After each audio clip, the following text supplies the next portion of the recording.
Hello students, I am going to start today's video with acid rain. Students, हमने last class में कुछ acidic substances के बारे में पढ़ा था जो कि एयर में प्रेजेंट होती हैं. These acidic substances are carbon dioxide CO2, oxides of sulfur, sulfur dioxide, oxides of nitrogen, nitric oxide, etc. All these are acidic substances. अब हम एसिड रेन पे आते हैं. एक्सेप्ट CO2, हमने इतनी सारी एसिडिक सब्सटेंसेस के बारे में पढ़ा. इनमें से CO2 को छोड़ के जो बाकी एसिडिक गैसेस होती हैं वो वाटर में फेयरली सॉल्युबल होती हैं, वाटर में अच्छी तरीके से मिक्स हो जाती हैं and they are brought down by the rain. वो रेन के साथ सरफेस पे आती हैं. दैट्स वाई जो फर्स्ट शावर होती है इट इज़ स्लाइटली एसिडिक. इसलिए ये क्या होती है, थोड़ी सी एसिडिक होती है. अगेन मैं रिपीट करूँगी, ये जो फर्स्ट शावर होता है वो एसिडिक क्यों होता है, क्योंकि वो एटमॉस्फेयर में प्रेजेंट एसिडिक सब्सटेंसेस के साथ वाटर मिक्स हो जाती हैं एंड वो शावर के फॉर्म में फॉल करती हैं.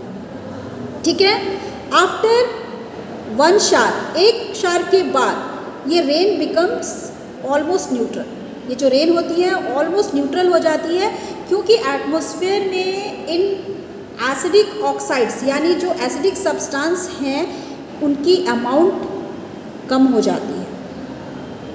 ओके. नाउ वैसी रेन जिसमें एसिड की कंटेंट ज़्यादा है उसे एसिड रेन कहा जाता है. I repeat, rain with high acid content is called acid rain. Clear है. नाउ एसिड रेन में जो एसिड प्रेजेंट होता है वो सॉइल में प्रेजेंट बेस के साथ रिएक्ट करता है एंड इस रिएक्शन की वजह से न्यूट्रलाइज हो जाता है. बट अगर वाटर में या रेन में एक्सेस एसिड है तो वो एसिड सॉइल को एसिडिक बना देता है and this acidic soil is unfit for cultivation. Means आप इस टाइप के सॉइल में क्रॉप प्रोडक्शन नहीं कर सकते. Clear. That means acidic soil is not good for cultivation. Okay. Now ये जो एसिड रेन है it also makes water bodies acidic. अब यहाँ पे वाटर बॉडीज़ क्या क्या हो गए, पॉन्ड्स हो गए, लेक हो गए, रिवर्स हो गए. तो इनमें जब ये रेन वाटर जो एसिड रेन है ये मिक्स होता है तो ये एसिडिक वाटर में कन्वर्ट हो जाता है. मीन्स इसमें वाटर जो है वो एसिडिक नेचर का हो जाता है. अब इन वाटर बॉडीज़ में जो एक्वेटिक लाइफ सर्वाइव करती हैं उन पे इसका एडवर्स इफेक्ट होता है. Clear. Acid rain statue and monuments को भी कोरोड करते हैं एंड ये स्टैचू एंड मॉन्यूमेंट्स जो कि मेटल, मार्बल एंड सीमेंट के बने होते हैं इनसे एसिड रिएक्ट करती है और उनको कोरोड कर देती है. मीन्स उनको ख़राब करती है. क्लियर. नेक्स्ट हम डू यू नो सेक्शन पे आते हैं. पिकल्स, जैम एंड जेलीज, उनको या तो हम ग्लास वेसल में स्टोर करते हैं या फिर प्लास्टिक की वेसल में स्टोर करते हैं. इनको कभी भी टीन के केन्स में स्टोर नहीं करना चाहिए. Why? This is because pickles, jam and jellies contain organic acid.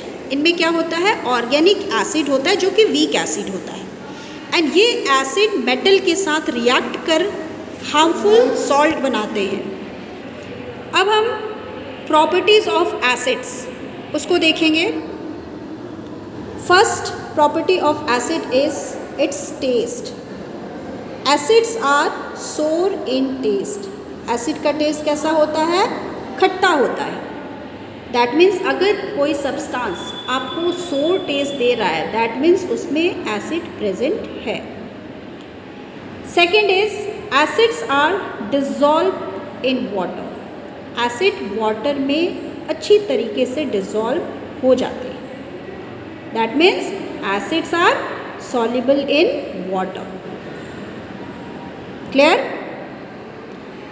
बच्चे, जब हम एसिड को डाइल्यूट करते हैं, आपको पता है डाइल्यूट एसिड क्या होता है? वैसे एसिड जिसमें वाटर की अमाउंट ज़्यादा होती है एंड एसिड की अमाउंट कम होती है, उसको हम डाइल्यूट एसिड कहते हैं। जब हम डाइल्यूट एसिड बनाते हैं, at that time we should never add water to the acid.